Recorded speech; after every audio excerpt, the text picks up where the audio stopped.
इसमें सुधांशु मित्तल ये तो कह रहे कोई इमेज मेकओवर हो ही नहीं रहा है, कम से कम ये कह देते कि हाँ छवि बदल रही है तो ये अच्छा होता। संजीव जी का जो बचाव पक्ष है, मैं उसके लिए उनको बधाई देना चाहता हूं कि जिस चीज के बारे में उनको खुद को अंदर से कन्विक्शन नहीं आ रही है, उसको बोलते हुए कितना कष्ट हो रहा होगा।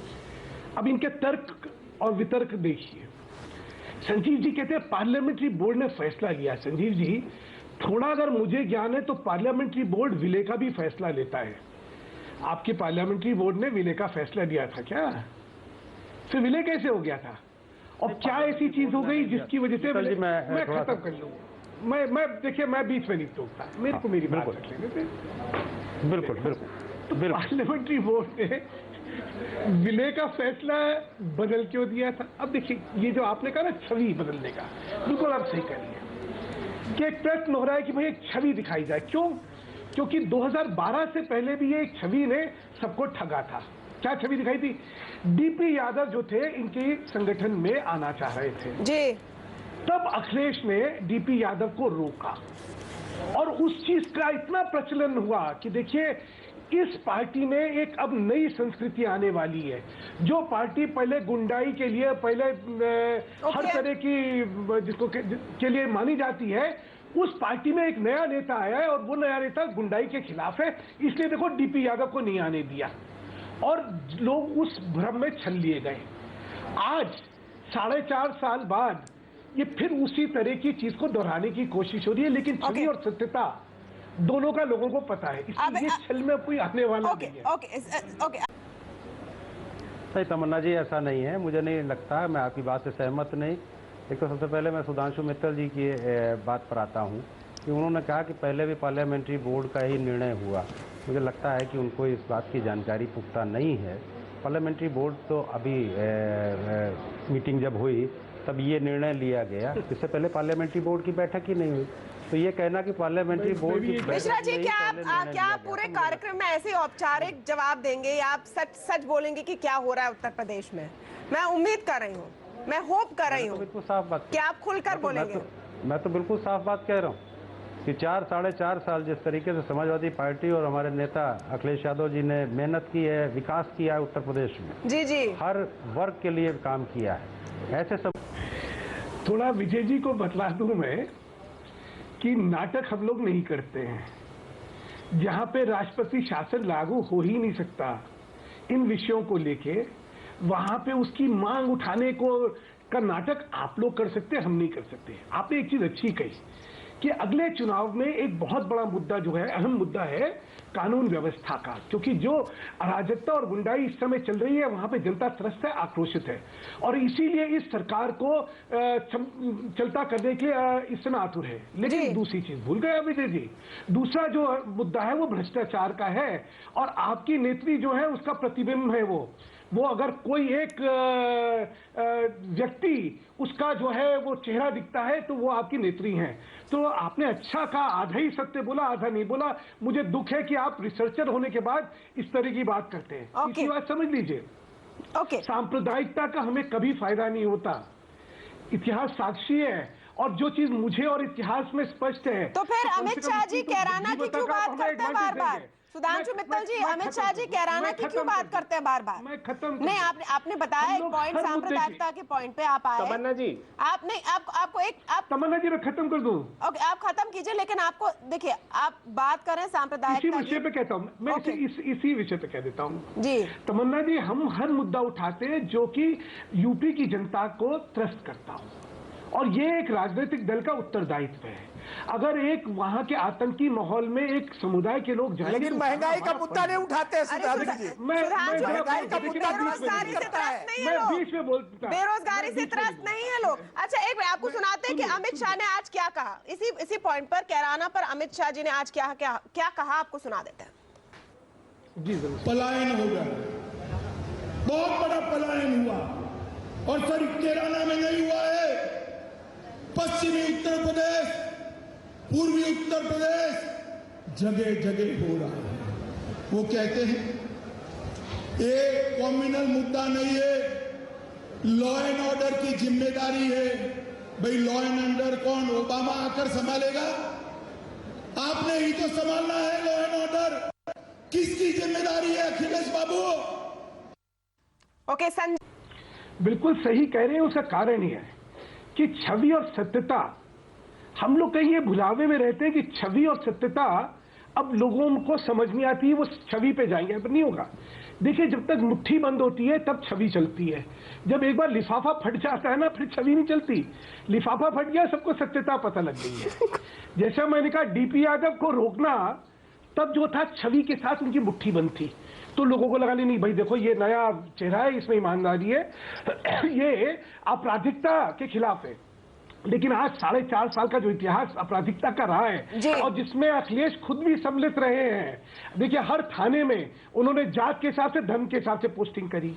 हर, आपने मुजफ्फरनगर राइट की बात करी, मुजफ्फरनगर राइट में सबने सुना कि आजम खान का क्या रोल था, किस तरह वो राइटर्स को प्रोटेक्ट करे थे, किस तरह उन्होंने पूरी। सुधांशु जी, बीजेपी के कुछ नेताओं के रोल की बात ना करें, बीजेपी के कुछ नेताओं के रोल की बात भी कहें। तमन्ना जी, हम लोग चर्चा क्या कर रहे हैं? हम यहाँ छवि नहीं, लेकिन ऐसे नहीं कि हर बात अनरिफ्यूटेड जाएगी ना। आप कुतर्कों में नहीं पड़ी है जी, आप कुतर्कों में नहीं पड़ी है। हम यहाँ कुतर कैसा हुआ? छवि बनाम कैसा हुआ?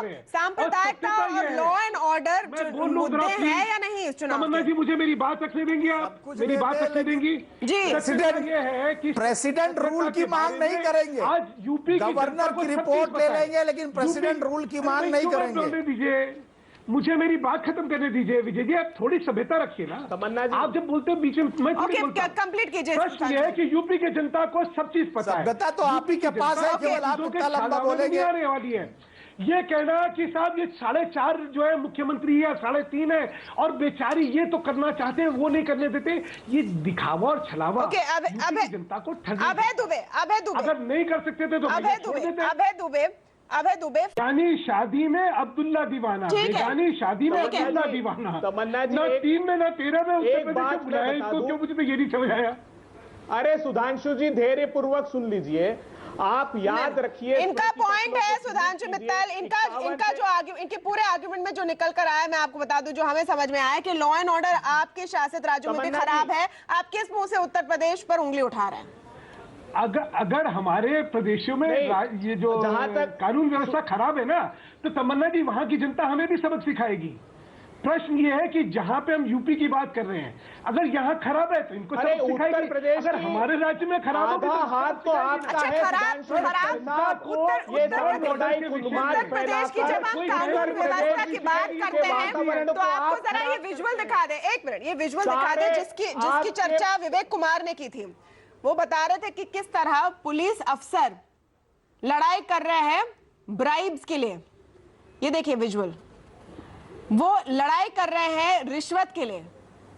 देखिए किस तरह से कसरत में लगे हुए हैं। अब ये बताइए मिश्रा जी, ये शर्म की बात है या नहीं? लखनऊ में पुलिस वाले रिश्वत लेने के लिए संजय सिंह जितनी गाड़ियां दी, जितनी एम्बुलेंस दी, ये हर चीज में, हर क्षेत्र में क्या बात कर रहे हैं मिश्रा जी? किसी पार्टी ने आप गाड़ियों और एम्बुलेंस की बात कर रहे हैं। I don't understand. सबसे संजय सिंह, देखिए एक चीज और बता दें आपको। नहीं, आप बताइए, आप मुझे बता ही नहीं रहे, क्योंकि आप, ये बहुत ही कन्वीनियंट है, ये बहुत ही कन्वीनियंट है। संजय सिंह, ये आपको बहुत कन्वीनियंट नहीं लगता कि अभी मिश्रा जी कह रहे हैं कि सॉरी मेरे सामने टीवी नहीं है? जब हम लोग चुनाव में लड़ेंगे, पीएसपी तो जिसका दुशासन चल रहा है उसी के खिलाफ तो करेंगे ना। लेकिन मायावती की कोई बात हो ही नहीं रही है, बहुत ही हल्के में, बहुत ही हल्के में।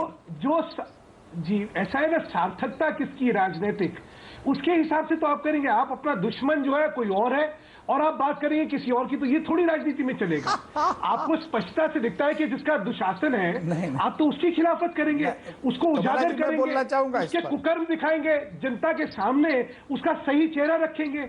ये जो छलावा हो रहा है इमेज बनाने का, इसको आप एक्सपोज करेंगे, तो आप किसको करेंगे? जिससे लड़ाई है उसी को करेंगे ना। आप हवाई, मतलब दूसरी हवाई में फायर चलानी है क्या? इस पर विवेक कुमार की राय, विवेक कुमार की राय, क्या बीएसपी को साइडलाइन करने की कोशिश करे पूरे परसेप्शन गेम में बीजेपी, और इसमें क्या वो सफल हो रही है एक हद तक? तमन्ना जी, आप बोलूं? तमन्ना जी देखिए, आपने अभी सुधेंद्र जी को सुना, सब चीज कहा, ये नहीं कहा कि भ्रष्टाचार के खिलाफ इस बार मुहिम चलने वाली है यूपी में, क्यों नहीं कहा? जरा सोचिए भाई, जब सारे मुद्दे हैं तो भ्रष्टाचार का मुद्दा क्यों नहीं इन्होंने बोला?